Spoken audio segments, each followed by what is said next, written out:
Alright guys, so we're going to be going over iteration in this video. And iteration is basically repeating a portion of an algorithm. And we're going to go over two forms of iteration. So the first form of iteration is when we repeat for a certain number of times. And then the second form is when we repeat for as long as a given condition is met. So a quick example of that is the first form would be me telling you, I want you to say hello 10 times, right?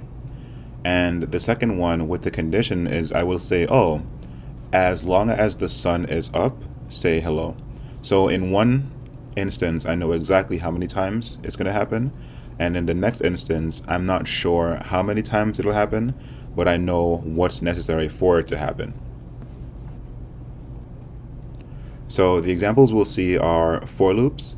So our for loops are the things that will happen for a certain number of times, right?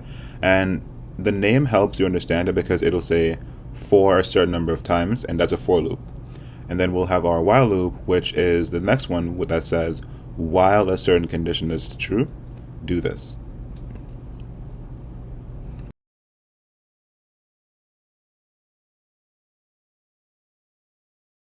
Alright, so the first kind of loop we'll be working on is the for loop. And the way the for loop works is with sequences, right? So the first thing we need to type for the for loop is the for keyword.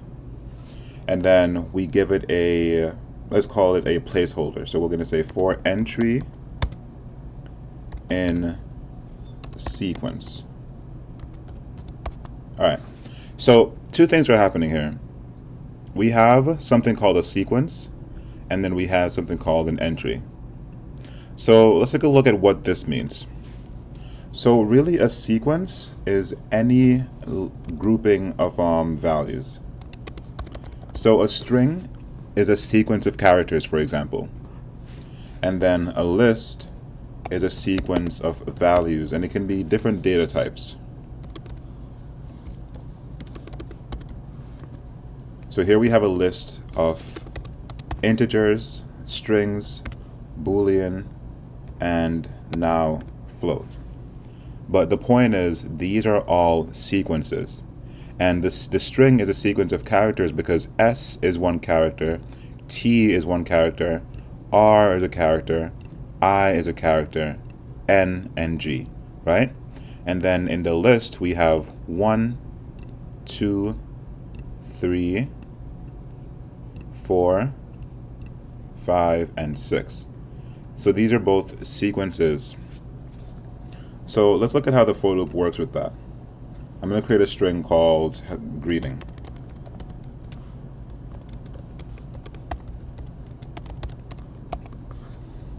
And I'll change the name of that to being for car in greeting.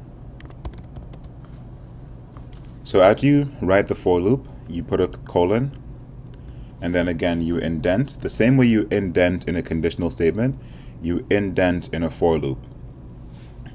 So I'm going to print. All right, so let's see what happens.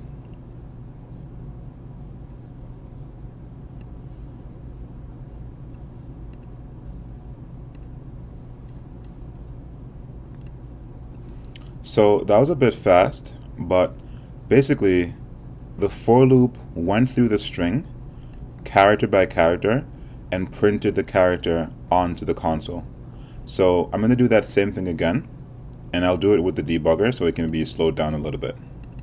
Alright, so now we're going to use the debugger to see what happens character by character in the string. So I'm going to hit play. And if you notice on the left, right here, the variable car is currently equal to H, which is the first letter in the sequence. And when I click next, it prints out H, right? Line 3 prints out H. And then now car is equal to E, because that's the next thing in the sequence. And it prints out E. And then now it's equal to L, prints out L. Now it's equal to the next L, it prints out that L. And then now it's equal to O, prints out O.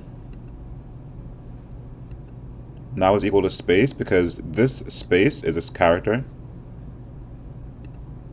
So it prints out the space. Now it's equal to W, prints out W, then O, then R, then L, then D, and finally exclamation mark. So you get the idea. We have a sequence. We have our sequence right here. The string is a sequence, and it goes through that sequence one by one, and it does what we tell it to do. So now let's change the sequence into a list. And let's call this list student names. And I'll make a quick list. So I'll say John, Fred, Tosin, and Sean, right? And I'll change it and I'll say for name in student name,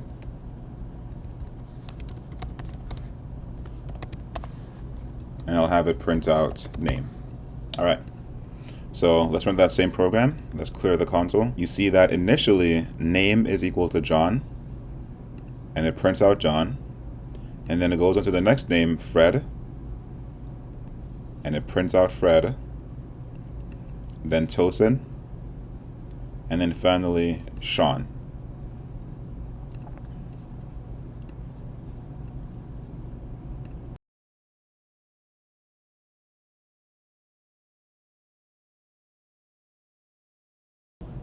Alright guys, so now we're going to take a look at while loops. And like we said earlier, for loops run for a certain number of times, while a while loop runs for as long as the condition is true. So I'm going to show you two while loops, and they'll both involve using Boolean values, because the only time we can check for something being true or false is if we use a Boolean value or a Boolean expression. So in the first example, we're going to have a variable called count, and that variable will be holding an integer. And what we'll do is we'll have a while loop that says while count is less than 20, print a message, and then we're going to increase count each time. So let's see what that looks like. So first thing we do is set count equal to 0. And now I'm going to write the while loop. So just like the for loop, the while loop starts with the keyword while. So before we saw the for loop and we used for, and for the while loop you just type while, and I said we're going to have this while loop run for as long as count is less than 20. So I'm going to say while count is less than 20, and that's my condition, and I'm going to open a colon. And the next thing, just like the conditional statement and just like the for loop, we need to indent all of the statements that we want to run in our while loop. So I'm going to say print, and I'll say count is currently equal to 2.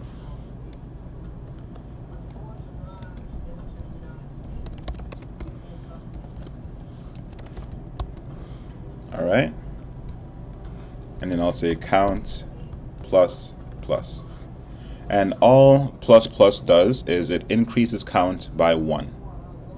Alright, so now let's test our while loop using the debugger. Alright, we're going to start the debugger, and also quick change. Earlier I had count plus plus, but it's actually supposed to be count plus equals 1. Right?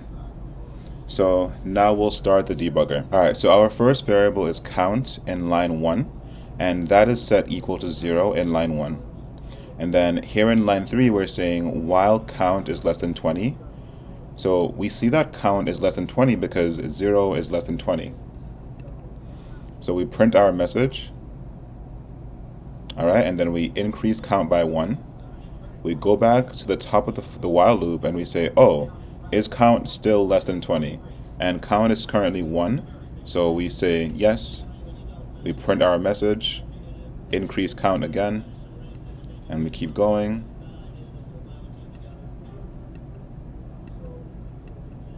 Okay, and we see count is slowly changing. one by one.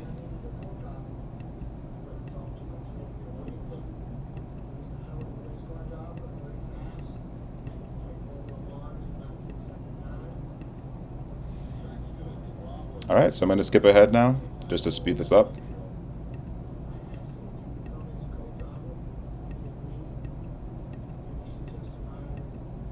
All right, so now count is currently equal to 19. So it will run one more time, right? And it printed out count is currently equal to 19, and it incremented counts to being 20. Now the condition says count needs to be less than 20, right? So 20 is not less than 20, so it will not run. So let's see what happens when I hit next. It ends the program, right? So our while loop was checking to see as long as count was less than 20, it will keep running, right? And then once count hit 20, it stopped because the condition was no longer true. All right, guys, so in this second example, we're going to start at a certain number, and then we're going to count down. So in line 1, I have count being equal to 0. So I assigned the value, I have count being equal to 60. So I assigned the value 60 to count. And then in my while loop, I say while count is greater than or equal to 0. And I'm going to print out blank seconds until the new year. And I'll insert count. And then I'll deduct 1 from count. That minus equal is the same as saying count equals count minus 1. So we're just counting down by 1 each time. And then after the for loop, right, after the while loop runs, after everything is done, I'll print out Happy New Year. So if I did this correctly, I should only see 60, 59, 58, all the way down until 0. And then after that is when I should see this Happy New Year message. And something I want you guys to take note of is the indentation. So if you notice, there are two statements happening in this while loop, line 4 and line 5. And then when the while loop ends, I stop indenting, right? So indentation is what groups the lines of code. So because I have these two being indented in the while loop, these two lines of code will run. All right, so let's open up our debugger and see what happens when I hit run. All right, so we see our variable count is initially equal to 60. That's because of line 1, where I assigned the value to count.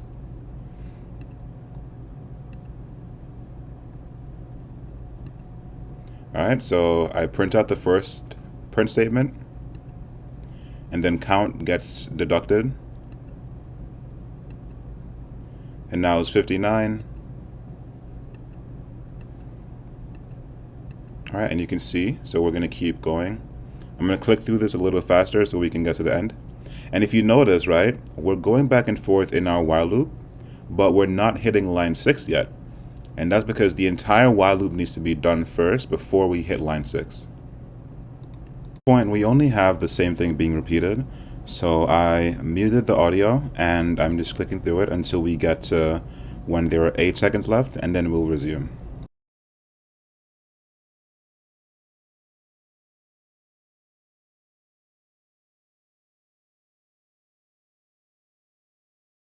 All right, now we're at 8. So if you notice how the computer is running, right? So right now, line 3 is being highlighted because we're checking the condition again.